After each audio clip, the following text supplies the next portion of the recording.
A huge addition and evolution to the Splinterlands Land game is inbound to the game in tomorrow's patch. I've been waiting for this ever since I read the land white paper years ago and started buying land. This isn't just harvesting resources. This is taking those resources and actually having something that can be produced, used, or bought or sold on the open market. Something that represents the start of a completely different economy, player produced. That was part of the picture from the very beginning, but has morphed and slowly taken shape over time. In this episode, I strategize and make changes to my land to get ready to produce midnight potions. If this sounds interesting to you, please stand by.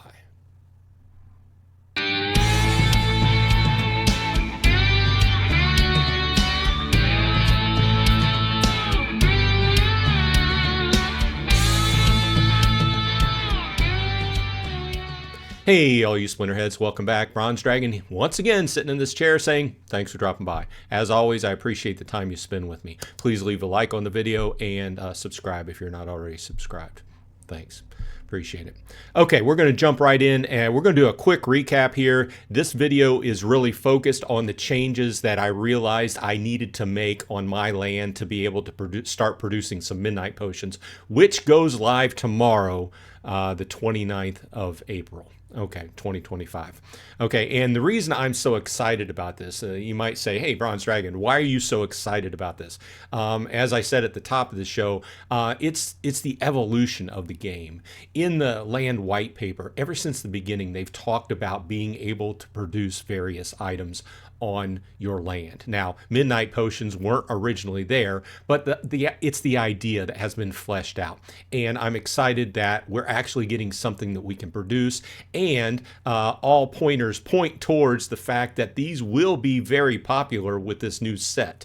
Okay, all indicators to me show that a lot of the people that produce actually take the time and effort to own land and produce the midnight potions will actually be using a lot of them to open their own card packs. So there will be a low amount of liquidity of these potions on the market. So those persons actually creating and selling the potions on the market, like I want to, stand to make a decent amount of profit, at least at the very beginning.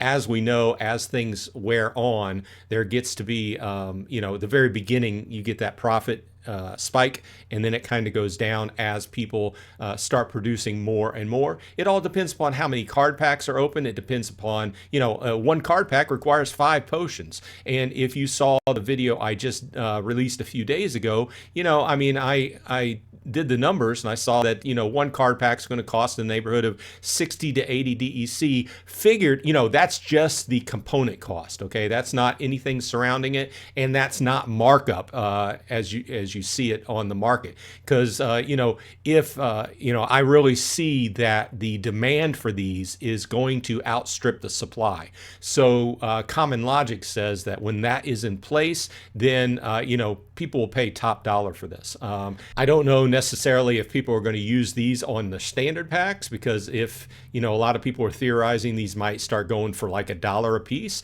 that's $5 per pack. So does it really make sense to use that on a standard pack? It might make sense to use it on an alchemy pack or a legendary pack, definitely, right? But not so much the cheaper pack. So that remains to be seen. Either way, I'm excited about it, so let's dive in. Even though we've talked about this a few times, this is a quick recap on what is needed to actually like the workflow to produce midnight potions. And I'll leave this link in the show notes, but it was also put out in the announcement section, official Splinterlands announcement section in Discord. This is about midnight potions. Okay, the first part here is you need research. Okay, so if you're brand new to the game and you want to start creating midnight potions, you're going to have to produce some research. So you're going to have to get some land up and running and research. Okay, you're going to need 10,000 research points. Well, a lot of us who have been here all along, we went through this phase where I had some plots staked out and doing research. So I have some research and I have enough to be able to go ahead and produce what needs to be produced. So I've got that covered. Step 2, use the research to get an Aura Lab permit from the artisan quarter screen. Okay, seems pretty easy. I need the 10,000 research for in each whichever region. You're going to need 10,000 points, and it differs to region. So then you're going to construct your lab with your newly acquired permit. After you get the permit with the 10,000 research points, harvest aura from your aura lab. This is what is actually produced, and you do your harvest, on a daily, weekly basis. However, you have to harvest at least every week, but a lot of people do it a lot more frequently than that. Go to the artisan quarter screen and craft your potions. So once you harvest your aura along with all your other resources, then you're going to have to go to the artisan quarter screen and produce the potions. Use the midnight potions when you open Conclave Arcana packs or sell them to other players on the non-card market. So that's what I'm looking forward to, specifically being able to go ahead and sell some potions, because I don't see myself opening a whole lot of Conclave Arcana packs right up front. If you've been watching video, and we're not going to dive into this, but I know there will be some people at the very beginning wanting to open a ton of packs, and that's my target audience. Okay, I have 22 plots at this point in time, 2 of which are magical, and this comes into play because magical or occupied plots of land get 100% production increase for producing aura. So the main point here is you can produce aura on the lab on any plot of land you want except for castle or keep, but you're going to get this huge bonus if you do it on magical or occupied.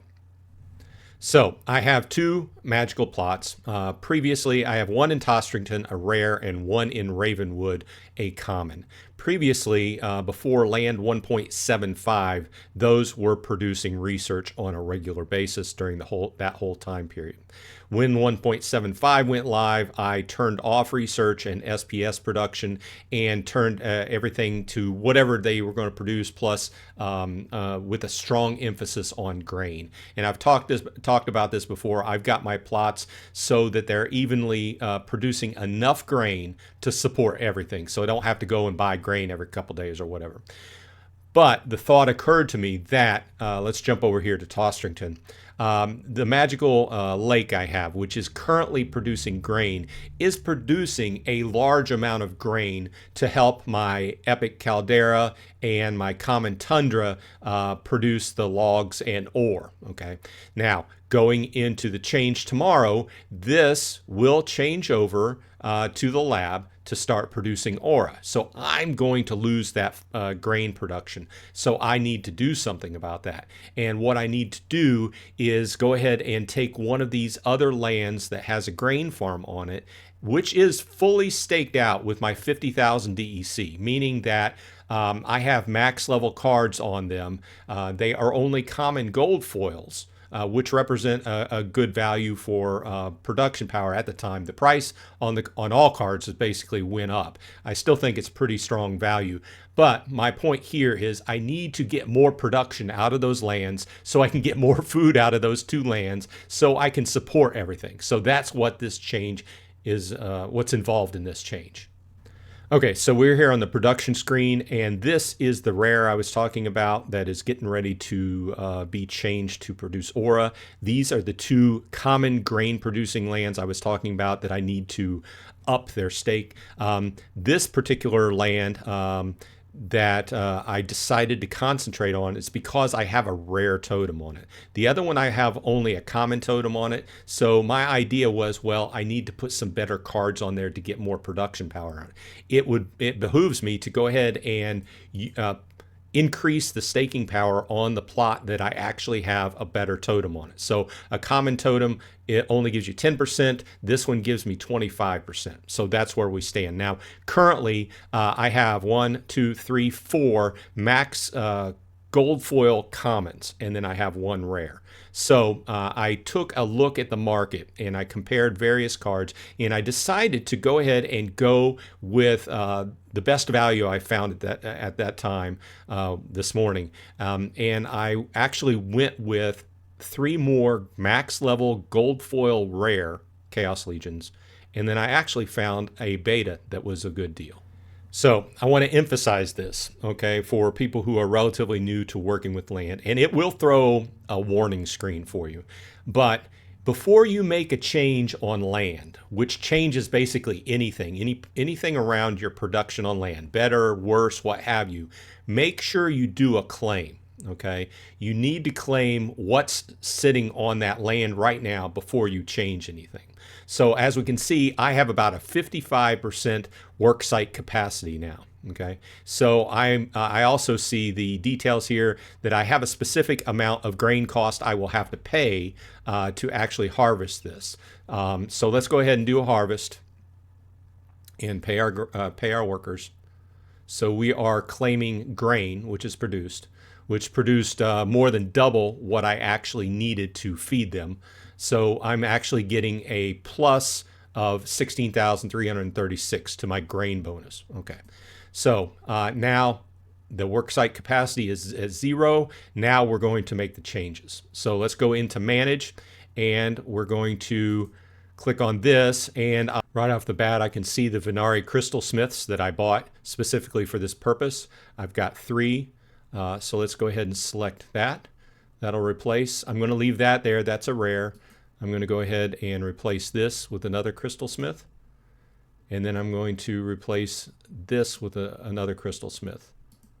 And on this final one, I found a decent deal on a Silver Shield Paladin max level beta. It's a standard foil, but it still gets a nice bonus for being a beta, a 5 times multiplier for being beta. So as you can see, all of these are sitting at 5,500 except for the beta I have on there, and that's up at 7,496.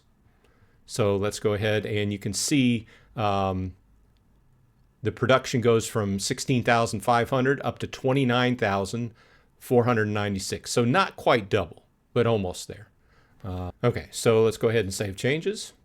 And like I said, it went from 330 per hour grain to 589. So let's go ahead and confirm.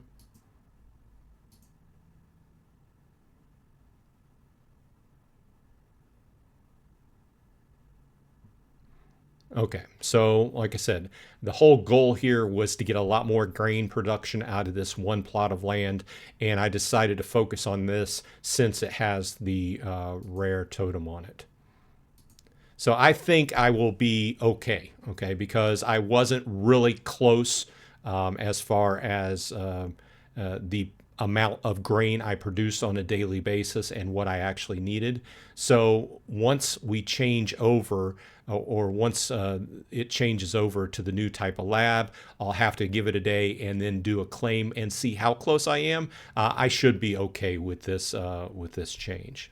I also have a little bit of cushion in this region with grain that I had been selling. I had been going and harvesting my materials and selling a small portion on a weekly basis and making, few bucks each time I did it as far as the selling. But as of last week, I stopped selling those, and I actually started buying some materials that I don't produce. So I produce wood, iron, and grain. I don't produce stone. I don't have any plots that produce stone, so I actually started buying some stone because I foresee the price of all of these materials going up because people producing these potions will need all of these materials. So you may be asking yourself, well, I'm just a new guy. Why would I can't get in and produce potions really well if I just have 1 or 2 plots? You could, but you would have to end up spending some money on it. But what you could do, and what I would do if you're just jumping into the land game, is get yourself some plots. Start with grain. Once you get yourself a couple grain plots up and running and staked out, then pick something else and produce some ore or some stone or something or other, and make it so that you're producing enough grain for all of them. Now, my point there is that people producing the potions, depending upon how heavy they go on the production of the potions, will be buying this stuff off the market. So you won't be making money off of selling potions, but in a roundabout way, a much simpler way, you'll be contributing to the process, and you can build your land plots in game in that strategy. In other words, sell, produce the materials you're going to produce, sell it on the open market, keep your profit, and then turn around and maybe buy another plot, maybe buy better cards to stake out your land, etc. Now, let's go ahead and roll on. I don't have any changes to do here, but in Ravenwood in 133, I have a mountain that is going to change over as well. But this is not my magic mountain. Yeah, it is. It's indicated by this magical color. I wish it would just say magic. Maybe I'm not seeing... yeah, there's the icon, Magic Death.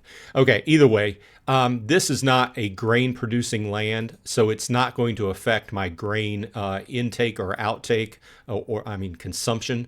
Whenever I change it over, it will reduce the iron I'm producing. But I have a couple more iron producing lands. I do need to go ahead and stake out some of these more, but I'm working on it. The vast majority of my plots are staked out, but this is a gradual improvement process. Even the people at the top end of the game that have tons of plots, it's hard to come up with enough cards to stake them all out and do everything you want to do in the game. So as far as what I'm doing in the game, this is my chief and pretty much sole focus. Will I be getting and opening up some Conclave Arcana packs?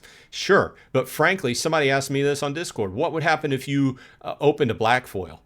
It's simple for me. One black foil card is not going to change my play enough in Splinterlands to be able to just devote it to my wild play, right?